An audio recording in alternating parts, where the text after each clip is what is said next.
নমস্কাৰ জেচিচি সংবাদ পৰিক্ৰমালৈ আপোনালোকক স্বাগতম জনাইছো বাতৰি মূল অংশলৈ যোৱাৰ আগতে চাওঁ হওক আজিৰ সংবাদ শিৰোনামাত কি আছে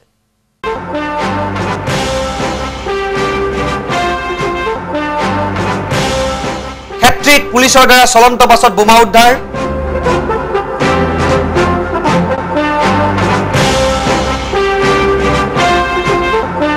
ছাত্ৰ সংহতি দিৱস জাগিৰোডত কেন্দ্ৰীয়ভাৱে আয়োজিত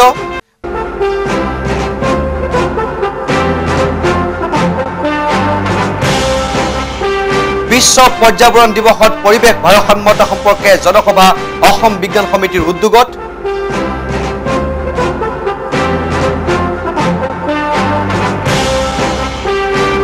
আৰু জিলা প্ৰাথমিক শিক্ষক সন্মিলনী অধিৱেশন অনুষ্ঠিত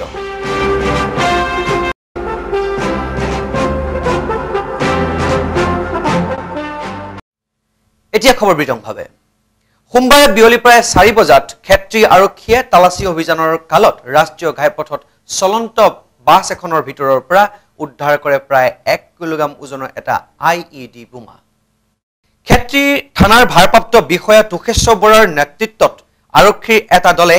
AS200908 নম্বৰৰ এখন ASTC বাছৰ ভিতৰৰ পৰা এটা সুটকেছৰ ভিতৰত আহি থকা অৱস্থাত উক্ত বোমাটো উদ্ধাৰ কৰে আৰু লগে লগে এটা নিশ্চিত বিস্ফোৰণজনিত ঘটনাৰ পৰা ৰক্ষা পৰে বহু মানুহ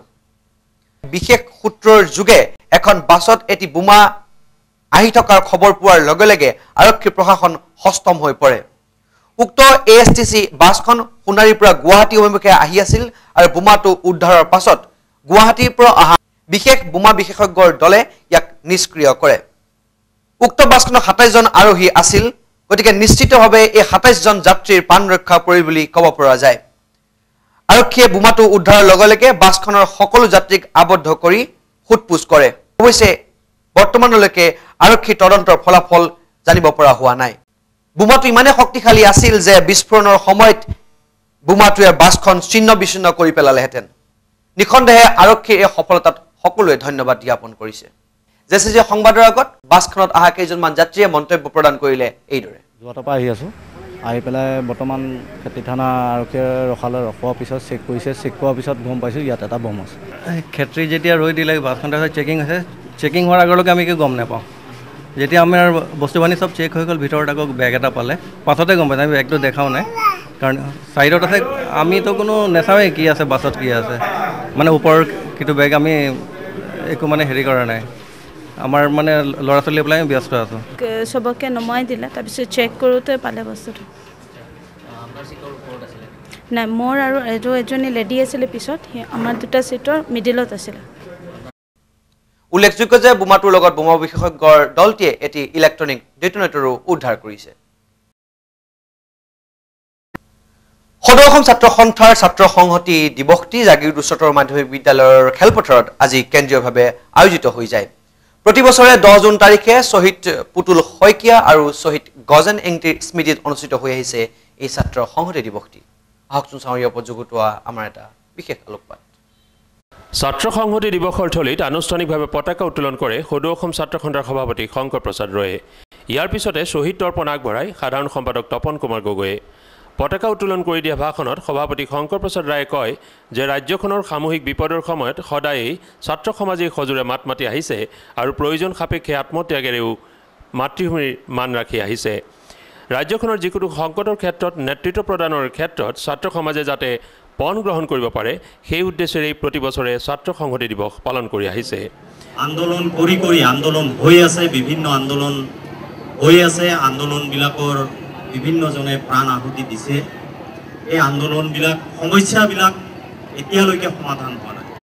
দুপৰীয়ালৈ অনুষ্ঠিত হোৱা মুকলি সভাত ছাত্ৰ সন্থাৰ সাধাৰণ সম্পাদক তপন চন্দ্ৰ গগৈয়ে কয় যে জাতীয় ঐক্য সংহতি বিপদাপন্ন হোৱাৰ বৰ্তমান সময়ত সকলো জাতি জনজাতি সংগঠিত হৈ একেলগে জাতীয় জীৱনক সুসংগঠিত কৰাৰ বাবে পণ লোৱাটোৱে হ'ব আজিৰ সময়ৰ দাবী দেখা দিছিল তেতিয়া সদৌ অসম ছাত্ৰ সন্থাৰ নেতৃত্বত আন্দোলন কৰা হৈছিল অৰ্থনৈতিক আন্দোলন আৰম্ভ কৰা হৈছিল ভুৰবধা অঞ্চলৰ ঔগুৰি উচ্চ মাধ্যমিক বিদ্যালয়ৰ দুগৰাকী ফুলকুমলীয়া ছাত্ৰ গজেন ইংটি আৰু পুতুল শইকীয়া আমাৰ মাজৰ পৰা হেৰাই গৈছিল এই দিনটোত 10 জুনৰ দিনটো 1974 চনৰ 10 জুনৰ দিনটোত আৰু সদৌ অসম ছাত্ৰ সন্থাই তেতিয়াৰ পৰা এই 10 জুনৰ দিনটো ছাত্ৰ সংহতি দিৱস হিচাপে পালন কৰি আহিছোঁ যে অসমৰ ছাত্ৰ ছাত্ৰীসকলৰ মাজত অসমৰ জনসাধাৰণৰ মাজত ভাগ ভাগ কৰিবৰ কাৰণে নিজ ষড়যন্ত্ৰ অব্যাহত ৰাখিছে আৰু এই ষড়যন্ত্ৰ সদায় অব্যাহত ৰাখি আহিছে আৰু সেইকাৰণে সদৌ অসম ছাত্ৰ সন্থাই ইয়াক উফৰাই দিবৰ কাৰণে আৰু ছাত্ৰ ছাত্ৰীসকলৰ মাজত ঐক্যতা ৰক্ষা কৰিবৰ কাৰণে অসমৰ জনসাধাৰণ আৰু ছাত্ৰ ছাত্ৰীসকলক ঐক্যবদ্ধ কৰি অসমীয়া জাতিটোক আগুৱাই নিবৰ কাৰণে সমাজখনক আগুৱাই নিবৰ কাৰণে আমি বিভিন্ন সময়ত প্ৰচেষ্টা হাতত লৈ আহিছোঁ আৰু আমাৰ যিবিলাক সমস্যা আছে এই সমস্যাবিলাক সমাধান কৰিবৰ কাৰণে আমি প্ৰচেষ্টা হাতত লৈ আহিছোঁ ছাত্ৰ সন্থাৰ উপদেষ্টা সমুজল ভট্টাচাৰ্যী আৰু বিশিষ্ট শিল্পী অধ্যাপিকা মলয়া গোস্বামীও সভাত বক্তৃতা প্ৰদান কৰে সভাত অন্যান্যসকলৰ লগতে উপস্থিত আছিল অভিনেত্ৰী চেতনা দাস আৰু অভিনেতা অৰুণ হাজৰিকা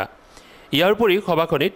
ৰাজ্যখনৰ কেইবাটাও জনগোষ্ঠীয় ছাত্ৰ যুৱক সংগঠনৰ প্ৰতিনিধিয়ে অংশগ্ৰহণ কৰে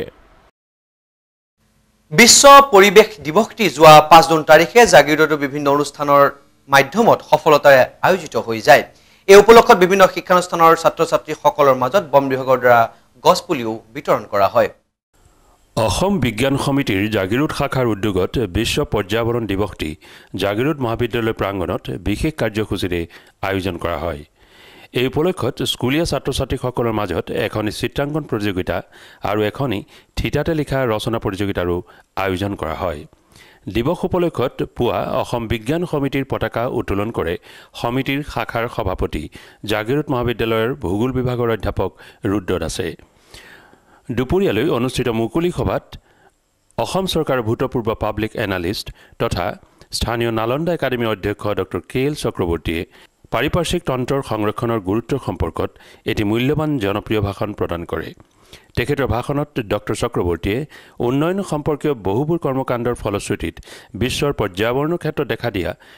প্ৰতিকূলতাসমূহৰ বিষয়ে ব্যাখ্যা কৰাৰ লগতে এই ক্ষেত্ৰত ৰাজহুৱা সচেতনতা বৃদ্ধিৰ ওপৰত অধিক গুৰুত্ব আৰোপ কৰে ভাষণ প্ৰসংগতে তেখেতে স্থানীয় পৰ্যায়ত কাগজ কলৰ প্ৰদূষণৰ সম্পৰ্কতো গভীৰ খেদ প্ৰকাশ কৰে আৰু এই ক্ষেত্ৰত বাস্তৱ কৰ্ম আঁচনিৰ জৰিয়তে সংশ্লিষ্ট পক্ষৰ লগতে ৰাইজকো পদক্ষেপ গ্ৰহণৰ পোষকতা কৰে অধ্যাপক ৰুদ্ৰ দাসৰ অধ্যক্ষতাত অনুষ্ঠিত সভাখনিত সভাৰ উদ্দেশ্য ব্যাখ্যা কৰে শাখা সম্পাদক অধ্যাপক চিত্তৰঞ্জন চৰকাৰে এই মুকলি সভাতে বিজয়ী প্ৰতিযোগীসকলক উপহাৰ প্ৰদান কৰা হয় বিশ্ব পৰিৱেশ দিৱসৰ লগত সংগতি ৰাখি জাগিৰোড হিন্দুস্তান কাগজ নিগমৰ উদ্যোগত এটি স্বাস্থ্য পৰীক্ষা শিবিৰো অনুষ্ঠিত হৈ আহিছে চাকুমাগুত উক্ত স্বাস্থ্য পৰীক্ষা শিবিৰত 500 ৰোগীৰ স্বাস্থ্য পৰীক্ষা কৰাৰ লগতে ৰোগীসকলৰ মাজত বিনামূলীয়াকৈ ঔষধো বিতৰণ কৰা হয় 5 জুনৰ বিশ্ব পৰিৱেশ দিৱসটি সেউজী ধৰণী নামৰ এটি স্বেচ্ছাসেৱী সংগঠনৰ উদ্যোগত আৰু পবিতৰা আৰু আমচাং ৱাইল্ড লাইফ চেঞ্চুৰীৰ সহযোগত দিগাৰুমুখত বিশ্ব পৰিৱেশ দিৱস হিচাপে পালন কৰা হয় পবিতৰা কনজাৰভেশ্যন সোসাইটি তথা সেউজী ধৰণীৰ উদ্যোগত উক্ত দিনা এখনি সভাৰ লগতে বৃক্ষৰোপণ কাৰ্যসূচীও পালন কৰা হয় দিগাৰুমুখত কুচিৰে হিন্দুস্তান কাগজ নিগমেও বিশ্ব পৰিৱেশ দিৱসটি পালন কৰে উক্ত দিনাই স্থানীয় বিদ্যালয়ৰ ছাত্ৰ ছাত্ৰীসকলক লৈ এটা সমূহীয়া বৃক্ষৰোপণ কাৰ্যসূচীও পালন কৰা হয় উক্ত কাৰ্যসূচীৰ শুভাৰম্ভ কৰে হিন্দুস্তান কাগজ নিগমৰ মুখ্য কাৰ্যবাহী ডিডি অধিকাৰীয়ে মৰিগাঁও জিলাৰ প্ৰাথমিক শিক্ষক সন্মিলনীৰ 24 সংখ্যক দ্বিবাৰ্ষিক অধিৱেশন খনি আৰু লগতে সংগঠনটিৰ স্বৰ্ণজয়ন্তী উদযাপন অনুষ্ঠানটি যোৱা 5 আৰু 6 জুন তাৰিখে অনুষ্ঠিত হৈ যায় নিকটৱৰ্তী বাগজাবত থকা শহীদ সূৰ্য বৰা বালিকা উচ্চ মাধ্যমিক বিদ্যালয়ত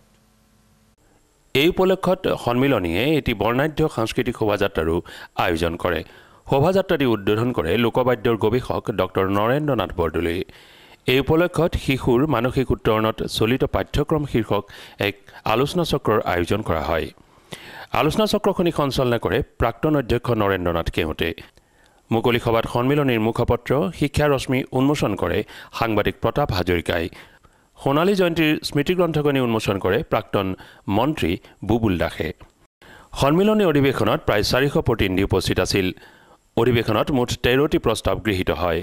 বিশেষকৈ শিক্ষানুষ্ঠানত শিক্ষকৰ সংখ্যা বৃদ্ধি শ্ৰেণী অনুপাতে শিক্ষক নিযুক্তি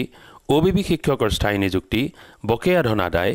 অমঞ্জুৰীকৃত প্ৰাথমিক বিদ্যালয়ৰ প্ৰাদেশিকৰণৰ স্বীকৃতি প্ৰদান আদি বিষয়ত প্ৰস্তাৱ গ্ৰহণ কৰা হয় অধিৱেশনত পৰৱৰ্তী কাৰ্যকালৰ বাবে সন্মিলনীৰ সভাপতি আৰু সম্পাদক হিচাপে ক্ৰমে আব্দুল কুদ্দুছ আৰু ঘনকান্ত বৰা নিৰ্বাচিত হয় 5 জুনৰ বিশ্ব পৰিৱেশ দিৱসটি ভাৰতৰ বিভিন্ন প্ৰান্তৰ লগতে অসম তথা জাগিৰোডতো পালন কৰি থকাৰ সময়তে পৰিৱেশ ভাৰসাম্যতাৰ ওপৰতো এক প্ৰশ্ন জাগ্ৰত হৈছে জাগিৰোডৰ নিকটৱৰ্তী সমগ্ৰ পৰিৱেশৰ যে ভাৰসাম্যতা স্খলন ঘটিছে তাক দুনাই কৰাৰ প্ৰয়োজন নাই ইয়াৰ স্পষ্ট প্ৰমাণ হ'ব এই বাতৰিয়ে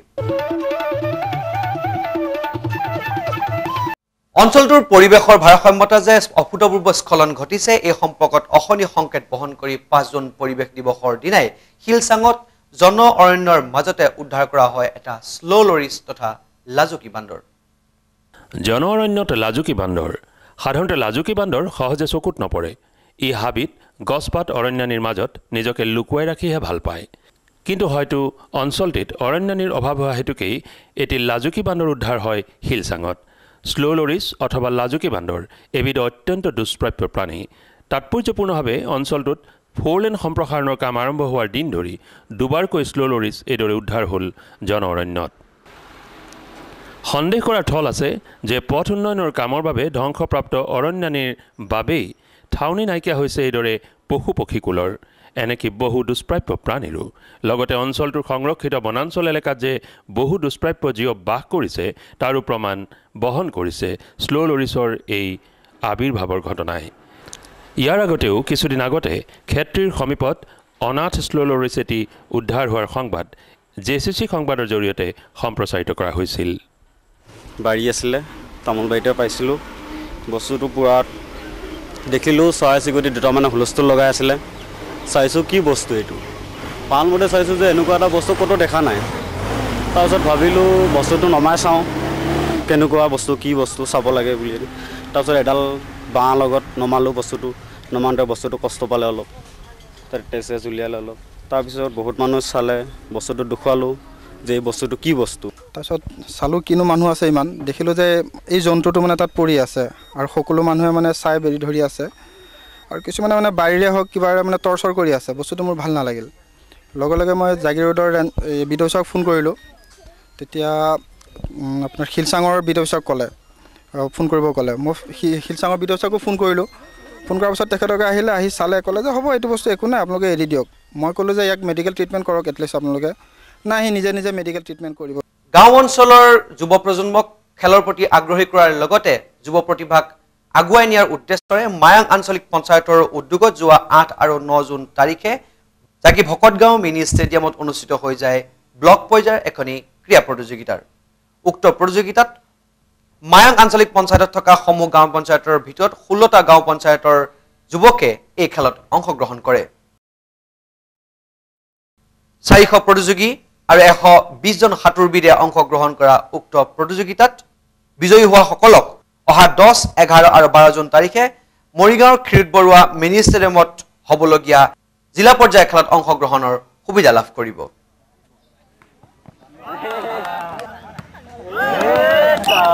যান বাহন চালনৰ ক্ষেত্ৰত চালক তথা আৰোহীসকলৰ প্ৰতি সজাগতা সৃষ্টিৰ উদ্দেশ্যৰে জাগিৰোড আৰক্ষী থানাৰ উদ্যোগত এখনি সজাগতা শিবিৰৰ আয়োজন কৰা হয় এই সম্পৰ্কত ৰিক্সা চালক গাড়ী চালকসকলক লৈ জাগিৰোড আৰক্ষীৰ উদ্যোগত তথা যান বাহন বিভাগৰ সহযোগত এটি শোভাযাত্ৰাৰো আয়োজন কৰা হয় আজি সংবাদ পৰিক্ৰমাটি মানে পুনৰ লগ হম সপ্তাহৰ একে সময়তে জাগিৰোড মৰিগাঁও তথা কাষৰীয়া বিভিন্ন অঞ্চলৰ খা খবৰ চাই থাকক জেচিচি সংবাদ পৰিক্ৰমা প্ৰতি বুধবাৰে সন্ধ্যা আৰু বৃহস্পতিবাৰে পুৱা পুনৰ লগ হম একেটা সময়ৰ একেটা চেনেলতে নমস্কাৰ